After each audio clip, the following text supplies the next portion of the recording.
Hi friends, मैं अरविंदर बासु फिर से आपके साथ एक बार और बहुत मन करता है कि आपके साथ बहुत सारी बातें करूं, अपने विचारों को आपके साथ शेयर करूं। थैंक यू, आप मेरी इतनी सारी बातें सुनते हैं। चलिए बात करते हैं एक गांव की।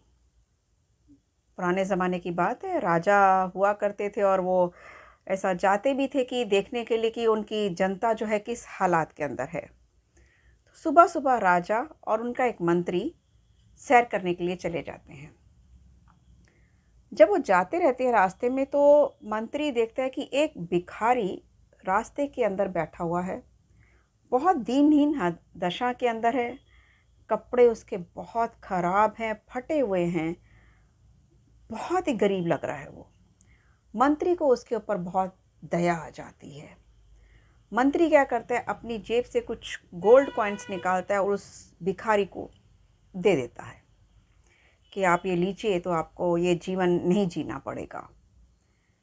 भिखारी वो लेकर बहुत खुश हो जाता है। लेकिन जैसे ही राजा और मंत्री थोड़े आगे जाते हैं, पीछे से एक चोर आता है और उस भिखारी को डरा कर धमका कर जो उसके गोल्ड कॉइन से वो खींच लेता है, चले जाता है। भिखारी बहुत दुखी होता है और अगले दिन वो सेम जगह पर वहीं बैठकर उसी हालात में फिर से भीख मांगता रहता है। राजा और मंत्री भी वही रास्ते से फिर वॉकिंग करने के लिए, सैर करने के लिए आ जाते हैं। मंत्री बड़ा परेशान, अरे ये क्या हुआ? कल तो इनको गोल्ड कॉइन्स दिए थे और आज ये फिर। तो जाकर वो भिखारी से पूछते हैं और भिखारी अपनी कहानी सुनाता है कि मेरी किस्मत ही ख़राब है, मेरा ये है, मेरा वो है। तो मंत्री को उसके ऊपर फिर से बहुत दया आ जाती है।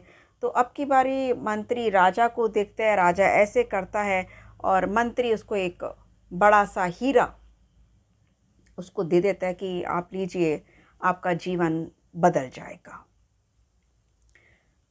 भिखारी फिर से बहुत खुश हो जाता है और वो जब अपने घर पहुंचता है तो उसकी पत्नी सो रही होती है। वो सोचता है मैं इस समय पत्नी को क्यों जगाऊं, पता नहीं खाया है नहीं खाया है। और वो उस हीरे को एक साइड के अंदर वहाँ पर रख देता है।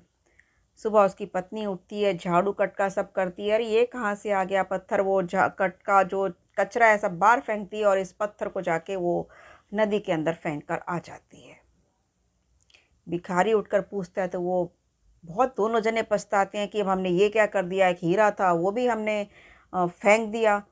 भिखारी अगले दिन फिर वही प्लेस पर बैठकर भीख मांगता है। राजा और मंत्री फिर वहाँ पर आते हैं। मंत्री बड़ा हैरान, अरे अभी भी क्यों भीख मांग रहे हो? भिखारी फिर अपनी कहानी सुनाता है और कहता है कि मेरी तो किस्मत ही बहुत ख़राब है। तो अब जो मंत्री है बोलता है कि ठीक है, आपकी सही भी किस्मत बहुत ख़राब है, अब तो मैं भी कुछ नहीं कर सकता। राजा कहता है कि ठहरो। राजा अपनी जेब से सिर्फ 2 पैसे निकालता है और उस भिखारी को दे देता है। भिखारी कहता है कि चलो, कुछ तो मिला मेरे को। ये दोनों जने चले जाते हैं और भिखारी भी उठकर जाता है। जब भिखारी चलते चलते एक नदी के पास पहुंचता है तो वहाँ पर एक मछुआरा एक मछली को पकड़ कर लेकर जा रहा होता है। तो भिखारी उसको बोलता है कि भाई तुम ये मछली को मत लेके जाओ, तुम इसको बेचोगे, कोई इसको काटेगा तो तुम मत बेचो, पता नहीं आज मेरा दिल बहुत ख़राब है।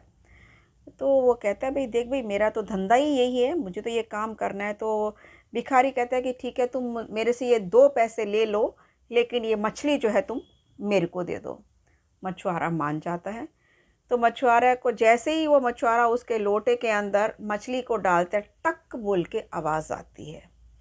भिखारी भी परेशान है। भिखारी देखता है तो वही हीरा जो कि मंत्री ने दिया था। भिखारी बहुत खुश हो जाता है, अरे मिल गया मिल गया मिल गया। वो इतना खुश हो जाता है, लेकिन पीछे से तो चोर आ रहा होता है।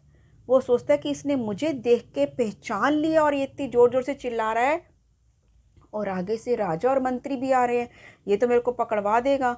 ये फटाफट उस भिखारी के पास जाता है, उसको हाथ पैर जोड़ता है और उसके जो पूरे गोल्ड कॉइन्स है उसको वापस कर देता है कि मेरा नाम मत लेना तुम। इधर से राजा और मंत्री दोनों भी आते रहते हैं। मंत्री भी ये सब दृश्य देखकर बहुत हैरान हो जाता है।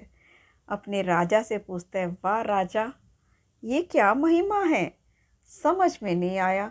मैंने इतना कुछ दिया लेकिन भिखारी को कुछ नहीं मिला, और आपने 2 पैसे दिए और उसको सब कुछ मिल गया।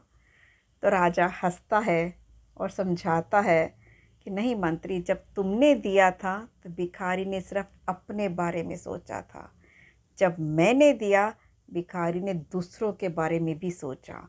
तो जब हम दूसरों के बारे में सोचते हैं, ऊपर वाला हमारे बारे में सोचता है। कहा भी जाता है, देने के लिए दान, लेने के लिए ज्ञान और त्यागने के लिए अभिमान सर्वश्रेष्ठ है। हमें इन बातों को फॉलो करना चाहिए, मानना चाहिए। जितना हो सके दीजिए, दीजिए, दीजिए, दूसरों की सहायता कीजिए। ऊपर वाला हमारी सहायता ज़रूर करेगा। Thank you.